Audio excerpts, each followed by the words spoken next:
We love Christmas here at Primetime. That's why we fight anytime a persnickety librarian takes down a tree. It's not just about getting gifts and watching movies. Christmas is about giving, helping others, and of course, it's Jesus' birthday.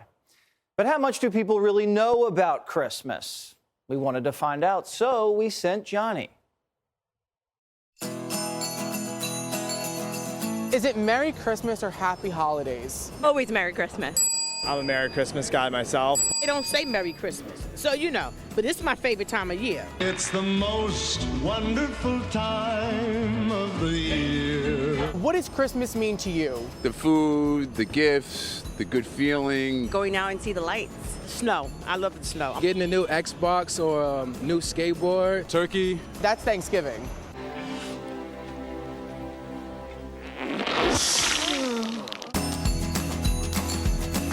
Where was Jesus born?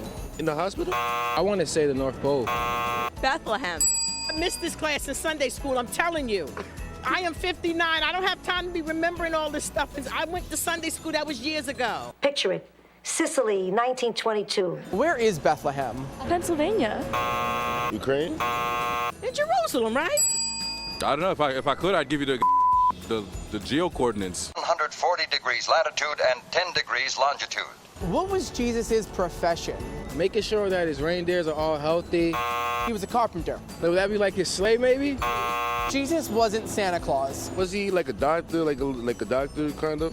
He used to heal people, or I'm bugging? No, you're not bugging. Oh my God, I'm totally bugging. He the bestest.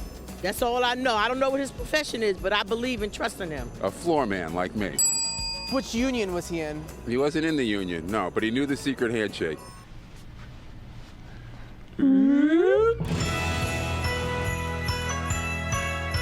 The three wise men, they brought Jesus gifts. What did they bring him?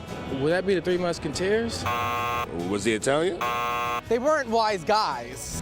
Oh, Madonna. Oh, Jesus. Cannolis. A crown. Piece of fish, some bread, and water. Do you think that's where they got the 7 fishes from? I don't know where they got them from, but I'm glad they took it to him. Gold, incense, myrrh. What is myrrh? Myrrh is, I believe it's a type of,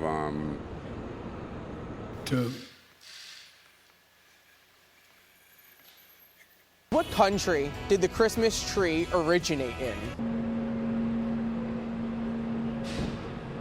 Upstate, Canada. Upstate Canada? Yeah. No. Oh, I bet. I'm bugging. You're definitely bugging this time. Germany. United Kingdom. Don't tell me you're going to say the animal kingdom next.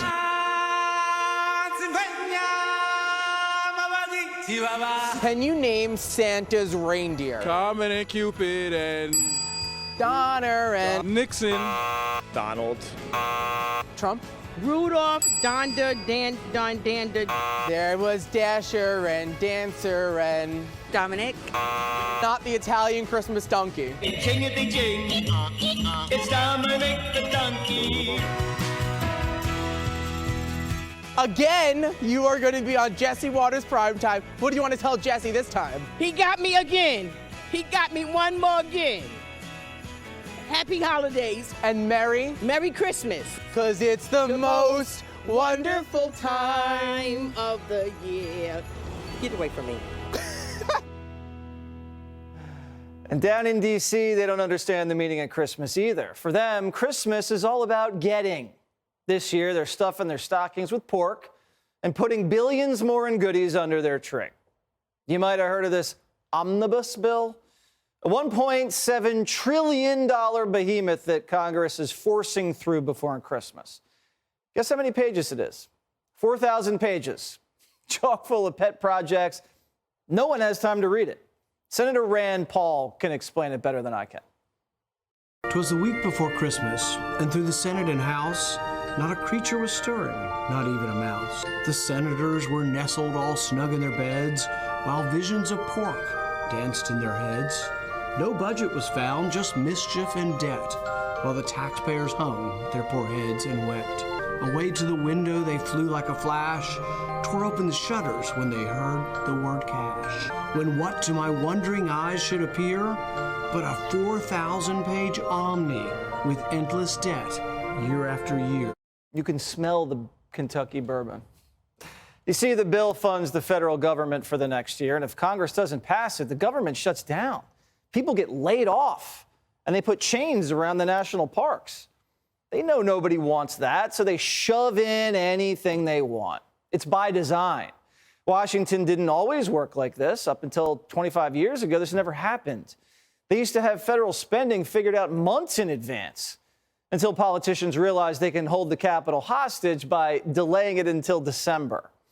And this week, Democrats dumped 4,000 pages at 1:30 in the morning and told everybody to vote yes if you want to see your family this Christmas.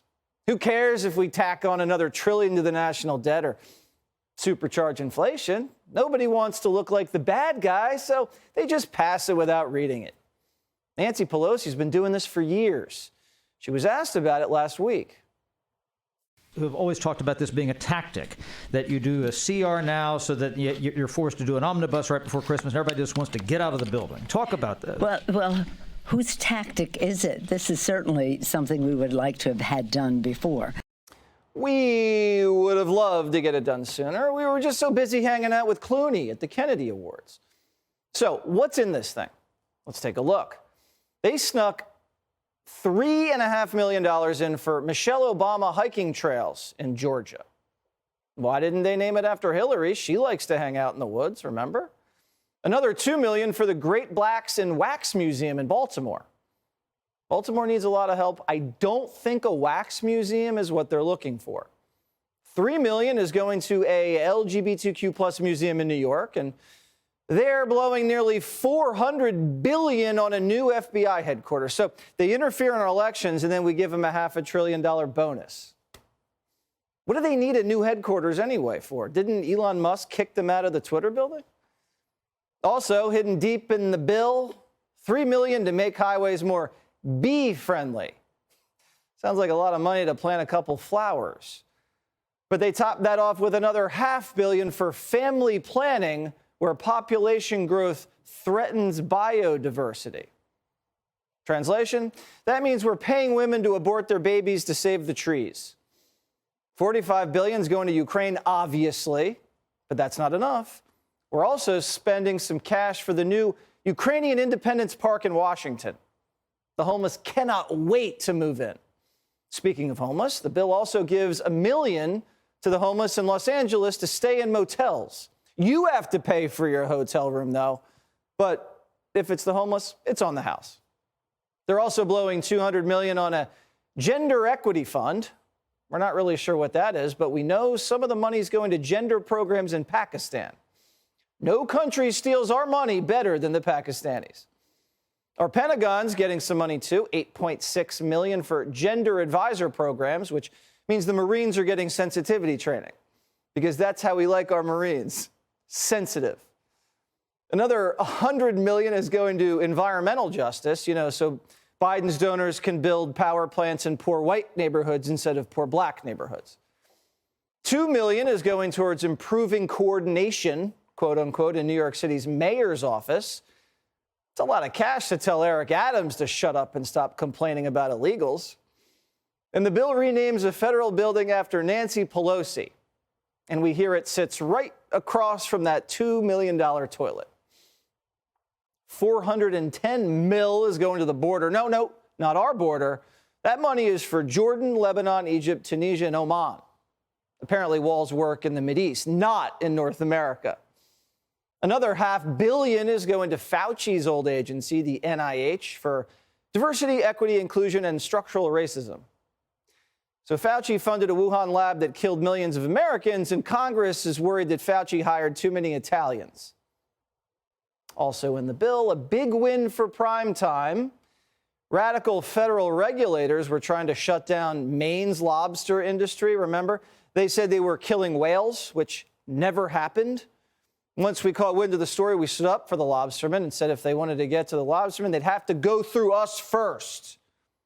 And this bill paused the regulations. The lobstermen are saved. We're happy, but that shouldn't have been in this bill. And it should have been passed under duress. Most of the senators who've voted probably had no idea this was even in there, just like all the other pork. The whole process is sneaky, broken, and corrupt. It's not how we should run our government. It's a dirty system they've crafted over the last decade or so, and it's bankrupting the country. If a senator votes on something, they should know what's in it. They should have time to read it. And they shouldn't let their colleagues get away with sending money to bee-friendly highways, Pakistani gender programs, and wax museums. Hey, Sean Hannity here. Hey, click here to subscribe to Fox News YouTube page and catch our hottest interviews and most compelling analysis. You will not get it anywhere else.